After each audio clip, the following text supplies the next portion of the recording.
What's up, people? We are back with Fault Milestone 1. In the previous video we found out that the last 6 years of Rune's supposedly complete makeover of turning from an evil devil child into you know, a sweet perfect little sister, yeah, that turned out to be just all an act. So she's an emotionless killing machine because she's been killing little animals. And yeah, Rudosevitz made it his his mission that he would see to her not doing those things anymore. So God, I can't help but feel bad for the guy. But yeah, let's continue. My eyes never failed to track her movements. Wherever she went, whatever she did, my eyes would always follow. Hehehe, I've noticed you've been paying extra special attention to me recently, brother. What a shame. Every breath she took, every word she uttered, everything she did only served to fuel my suspicions. From the day since she blinded Marcus Krauklis, Rune had been diligently working to earn back the trust of the people who cared about her, even going as far as developing a facade for the sake of appearing reformed.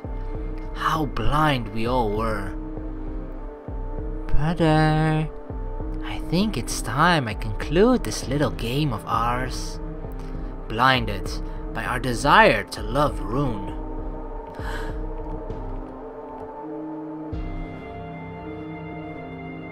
Several weeks later, my mother had a medical emergency. She had drunk tea which was laced with traces of a drug called Process 1, or P1 for short, which was powerful mana immunity boosting properties. However, there was a concentrated amount that was found in the tea, enough to kill a grown adult. Miraculously though, my mother's natural purified mana immunity had somehow forced her to regurgitate her drink. She soon collapsed afterwards, but the drink never made it beyond her esophagus. Given the suspicious nature of my mother's poisoning, the peacekeepers were obliged to conduct a thorough investigation. Rune vanished from our residence not long after.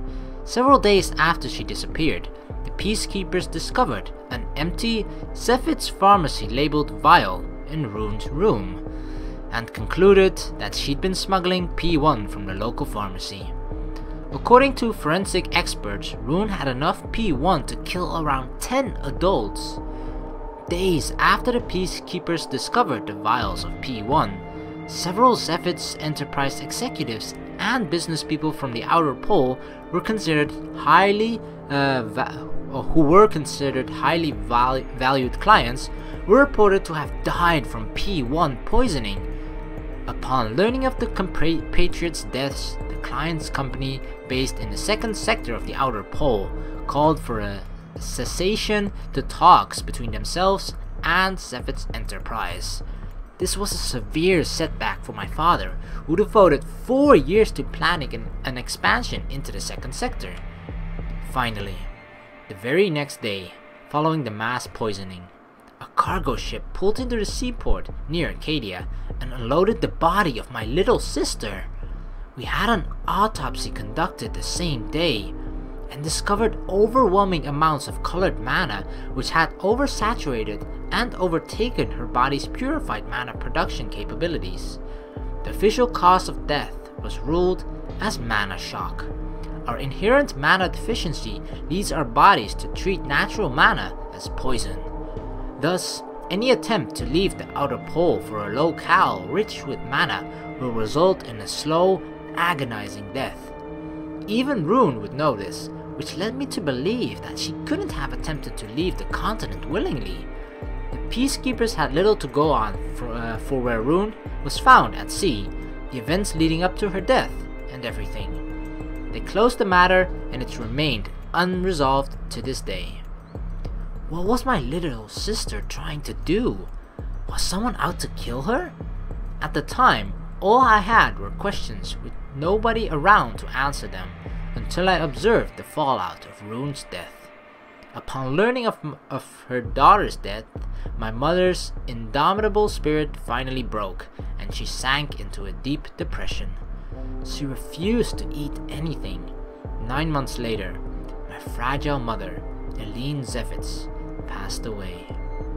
Since Rune's death, my father had confined himself to his personal laboratory in Zevitz Enterprise corporate building. My family, as I knew it, had been destroyed. No.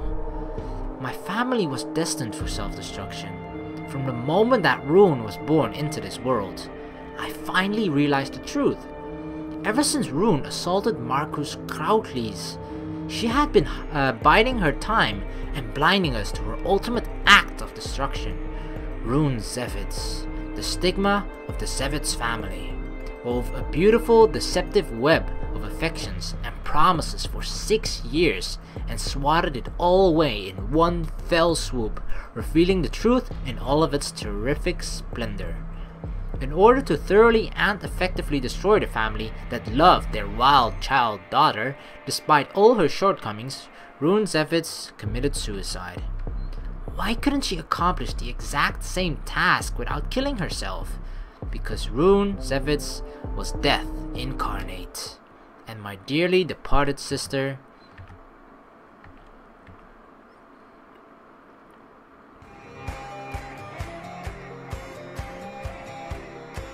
Chapter 5, Beyond the Lines of Magic and Reason.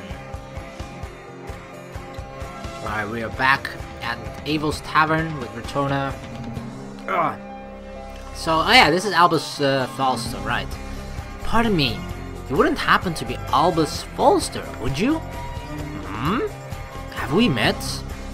No, but we're friends of Sarah. Sarah's friends? Fortunately, Sarah does not have any friends, as cruel as that may sound. Yes, it's impossible for it to have any friends. He doesn't consider her to be human either. We have little time to dispense with technicalities and absolutes. Have him address our questions now and be done with it. We have not met before, Mr. Folster. We are mere travelers.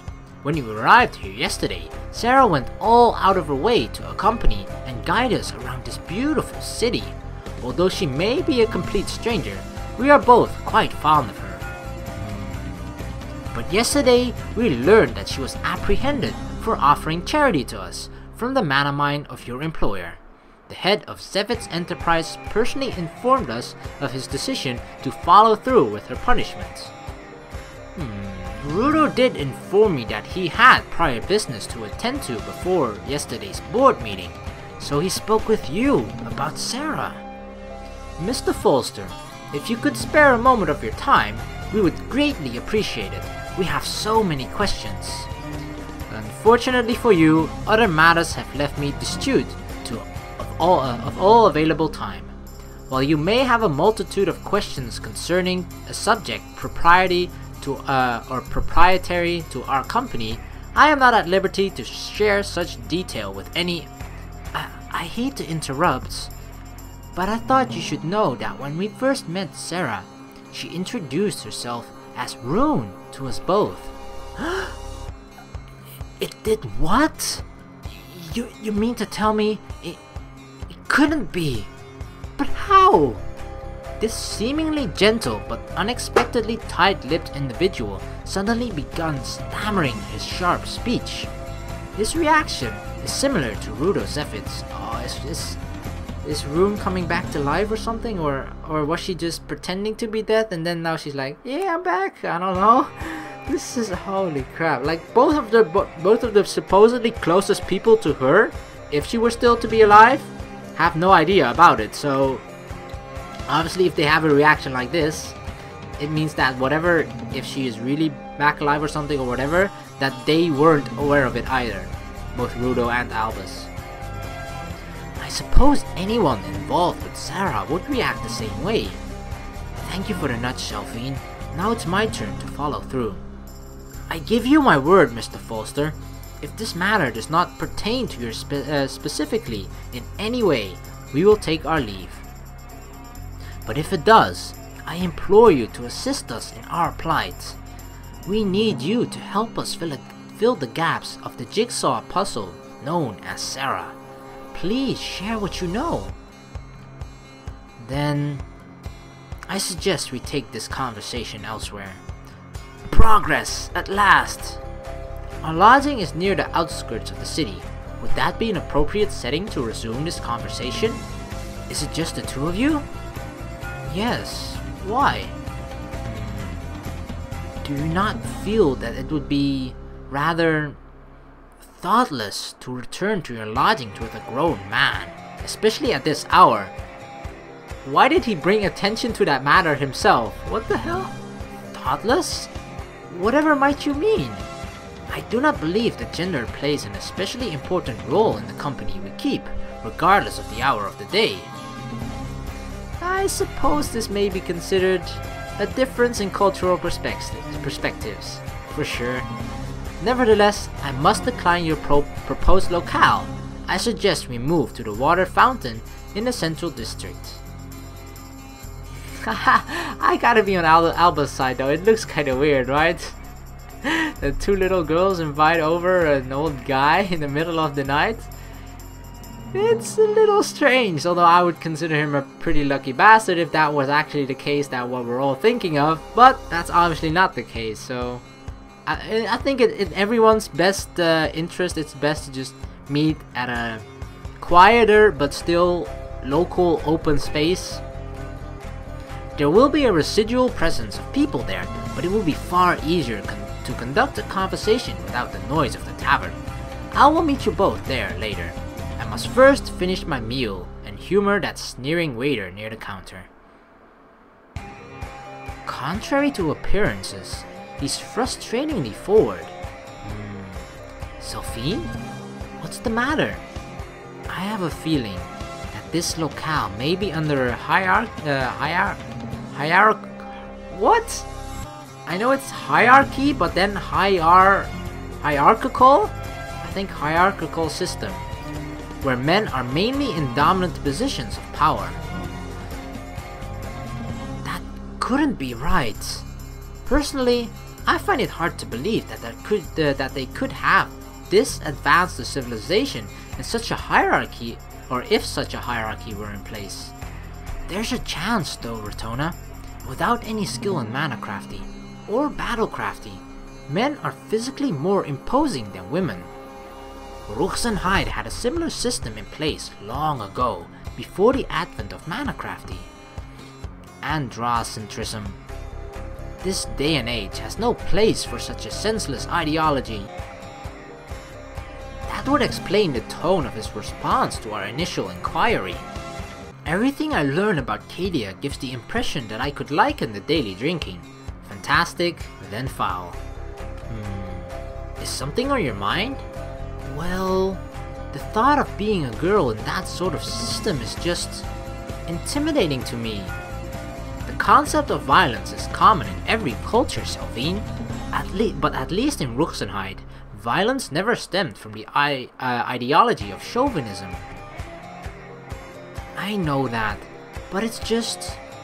Do you really think that we'll be able to see eye to eye on Sarah if Mr. Folster is approaching this from a position of dominance? I see where you're coming from now. In that event, I must insist that you approach from the position of the future Queen of Rughzenhaide. If Albas Folster's reaction was any indication, I'm certain he will be willing to meet eye to eye with us and treat our common concern earnestly. I really hope he does. Alright, it's meeting time. I'm sorry for the delay. Please, we are the ones inconveniencing you. Out of morbid curiosity, who was it that informed you to seek me out? Oh, we disclosed the identity of our informant. I see. It was Herrschwein. Is he doing well? That would depend on your definition of doing well. If you consider his regular consumption of ale and alcohol, then I suppose he is doing well. Ha! That sounds like the Herrschwein I know. Would it be forward of me to presume that you haven't met him for some time? Not at all. It's true. We haven't seen each other for quite some time now. Kinda strange, considering they both visit the same place, you know, Avel's Tavern, quite frequently. Things happened when we last met. In any case, I believe it would be rude of me to continue any further without a proper introduction. I am Albas Folster, and I serve as the CTO of Zevit's Enterprise. I am Ritona, a traveler. I am Selphine, Ritona's fellow travel companion. It's a pleasure to finally make your acquaintance. Before we proceed any further, I had an unrelated question that I was hoping you could answer. I've been dying to have this answered since yesterday. What is the meaning of the three-lettered term you spoke? Rudo Zevitz mentioned something similar during his introduction, but didn't elaborate. Oh, CEO and CTO, I think? Oh, CTO? It's shorthand for Chief Technology Officer, my role and title in Zevit's Enterprise. I am the lead developer and director of many of the company's technological projects. Ah, interesting. Then why not just spell it out altogether? Rudo is the Chief Executive Officer, which is the highest position of any company, meaning that he is the only person in Zevit's company who wields absolute authority. That's quite a position. So he is akin to a king. I suppose these abbreviated titles work exactly the same as our titles for royalty. Chief Executive. So, he's the king of the company then? In a manner of speaking, he has the final say in everything, but he cannot have anyone who displeases him executed. I see now. I don't suppose you come from a place with this sort of hierarchical system. In a manner of speaking. Do forgive me for commenting, but if I am not mistaken, you appear much older than Rudo Zevitz. So how is it that he is allowed to wield absolute authority? There's nothing to forgive, my dear. Many would agree. Rudo is quite young to be the CEO of an entire company, especially at the age of 22. He's only 22? He's 3 years older than me, and already a king? He's 3 years older than you, Ritona. That stern scowl of his makes him look twice as old. He's very gifted at managing the company as its sole CEO, and he's also an avid learner, as well as an open-minded one. I, on the other hand, stick to what I know. Mr. Folster. Correct me if I'm wrong, but is this company really big? You make it sound like Rudo Zevitz is carrying the weight of the world on his shoulders. That's one way to put it. Zevit's Enterprise is the largest conglomerate entity out of all combined sectors in the Outer Pole. So, is there a sort of rite of passage that CEOs have to go through in order for them to gain their position of power? Rite of passage? You can definitely see the cultural classes. Like, obviously Selphine comes from a monarchy, so where they still have the king, queen, that sort of system, you know, and in here in Cadia it's more I guess more akin to what we are used to today. Yes, a rite of passage. Not in particular. Usually there's a party to commemorate every promotion, if that's what you're referring to. Party? It's a celebratory event. Well, that's not exactly what I thought it meant then. I'll try to elaborate. So during our travels, we came across a certain kingdom, and in this kingdom, they have a rite of passage known as the Path Down. Path Down is where the life, experiences, and wisdom of former rulers are passed down to each successive generation's ruler. It is said that the wisdom of these past rulers are inherited by each generation's heir to the throne. Historically, the reign of each monarch has been long and prosperous because of this. And with this prosperity comes a sense of pacification and unity amongst the populace of that kingdom for each and every successive generation. You're not joking, are you?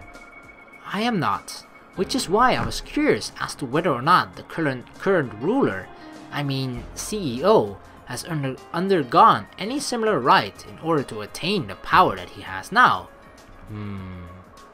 Correct me if I'm wrong, but do these past rulers somehow educate and groom the heir's judgments in order to instill a sense of proper rulership?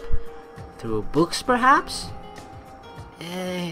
In a way, I suppose you could say that the past rulers guide the heir in some way, but in a more direct manner than just educating and grooming. If I had to liken it to something, I would say it's like the act of directly passing down those life experiences and wisdom. Albus tilted his head at an angle that shrieked of skepticism. Direct transmission without the investment of time necessary for education or grooming? I don't believe that's possible. Not for the people of the Outer Pole, at least.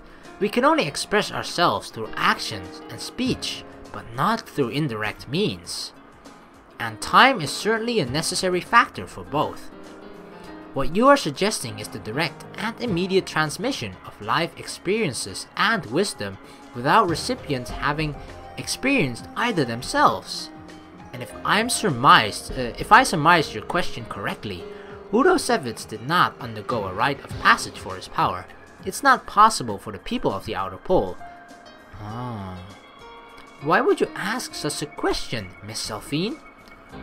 Well, that's because we are both on a journey of enlightenment, Mr. Folster. We are learning about all sorts of cultural differences that we've experienced thus far, and observing how much or how little in common our homeland has with the rest of the world. Sort of just feels like that they made it their goal because, well, we're lost anyway, might as well get something out of it. You know what? Let's just experience other cultures and try and compare it with our own. We wanted to see if our culture shared a similar rite of passage with other nations. That sounds like quite an undertaking. Exploring the entire world, especially in this day and age? I envy you both. If my life wasn't bound to the Outer Pole, perhaps I would have gone out and explored the world as you two have.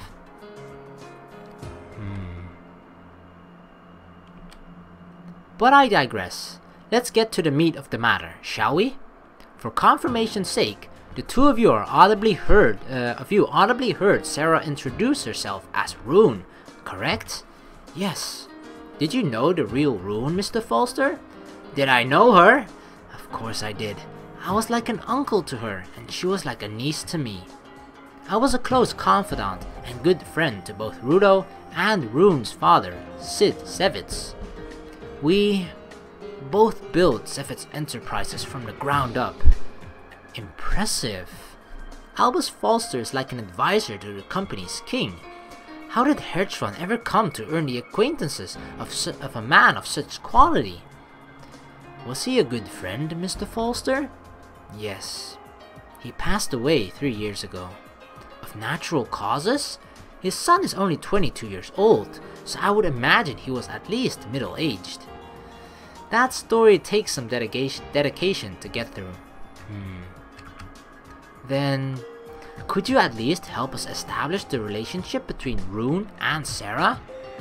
Are they one and the same?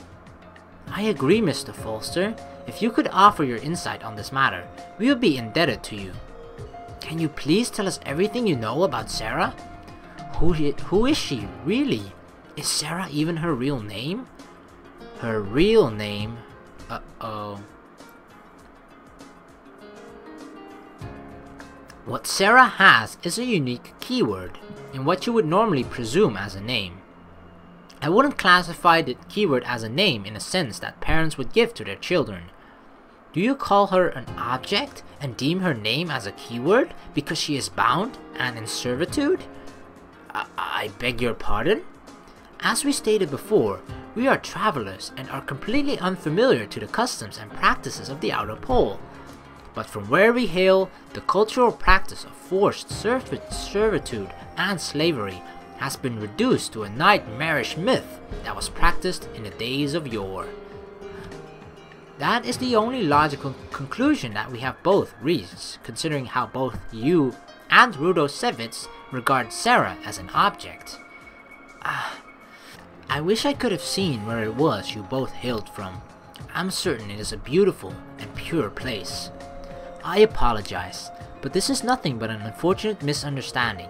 Sarah is neither bound, nor is it in servitude. Forced servitude and slavery were both outlawed from the outer pole some decades ago, but unfortunately, some people do continue the practice to this day in secrecy and in the most inconceivable ways. Then why do you and your leader refer to Sarah as an object? Because in all honesty, she is an object in every sense of the word. You asked why we regard her identifier as a keyword, correct? Both Rudo and I refer to it as Sarah because that name is the shorthand form for her true identifying keyword. Sarah, Synapse Architecture Review and Assessment. What? Oh my god. Here we go. Lay it on me. During the conception stage, we were provided with a report with that very title, followed by an acronym of the title. That is why Sarah cannot be considered a name. It is a shorthand keyword. Did you just say conception? What could he possibly mean by conception? I don't understand. When Sid Sevitz was alive and the CEO of Sevitz Enterprise, he conceived a genius method of excavating the lethal mana mines of the outer pole. Sarah is the product of his conception. Sarah is a machine. Oh god. You're not saying that in jest, are you? A machine? Currently, Sevitz Enterprise exists to do one thing very efficiently, producing alternative energy sources to keep Cadia and the outer pole alive. Wait just a moment, Mr. Folster. Are you using the definition of a machine in the sense that a normal person would when referring to a grandfather clock? Well, if you add a few more dimensions to said grandfather clock, it would be closer to my definition of machine, but in essence, yes. With all due respect, Mr. Folster, I must honestly say that I do not believe you. Not many people would, to be perfectly honest. Machines are automated, but they do not possess sentience. Elaborate? If Sarah was a machine, then everything we did together could not have been possible. Her sentience guided us and made running errands a possible task. She knew where to lead us, she could make decisions for herself, and she demonstrated care and compassion for her fellow man. Intriguing. Tell me, Miss Ritona, are you well acquainted with the underlying mechanism of the perception? Not entirely, no. I do not in any way consider myself to be an expert. People often seek to disprove of conceptual, ethereal matters by hearkening back to their personal perceptions. What they see is what they believe. Your perceptions have led you to conclude that neither of you has had to experience the hardships of the outer pole. Far from it, in fact. Back to the topic at hand. Based on what I have observed, I can only conclude that you both have manipulated her into believing that she is an obedient machine, forcing her to forgo her humanity. And it would only make logical sense that way, given a few pieces of the puzzle that is still far from complete. I will not force my perception onto you either. In fact, if I were in your place and you both were in mine, I would find my own assertions to be quite absurd. Realistically speaking, it is absurd. That's enough, Ritona. Let's hear Mr. Folster out. He is correct. We only have a few pieces of a much larger puzzle, only that even I feel is still far from complete. We can't judge without knowing everything first. Then, we will abide by King Valar's old adage. Very well. intriguing dynamic. Their interactions almost reminds me of the relationship that Sid and I had. I'm apologizing for subjecting you to skeptical cynicism, but your assertion is quite different to accept, or difficult rather, especially without any evidence. I can believe it. There are so many pies that Sid had his fingers in that even I am still being kept in the dark. Mr. Folster, yes? If I had some time to spare, I thought I might demonstrate mana crafty as a token of your willingness to meet with us. Did you just say mana crafty? Are you both mana crafters? We are, Mr. Folster. We hail from a land which is rich and plentiful in both mana and mana crafty wisdom. The thought never occurred to me that you both might have traveled here from somewhere within the inner pole. Are you certain of this, Miss Selphine? Wouldn't initiating mana crafty accelerate mana shock? When we met Rughzenhaide, he estimated we had 3 or 4 days remaining, and even though remaining here adds to the risk of succumbing to mana shock sooner, we are taking that risk. Incredible. Despite being aware of the impending danger to your own lives, you have both decided to remain until the matter of Sarah is settled.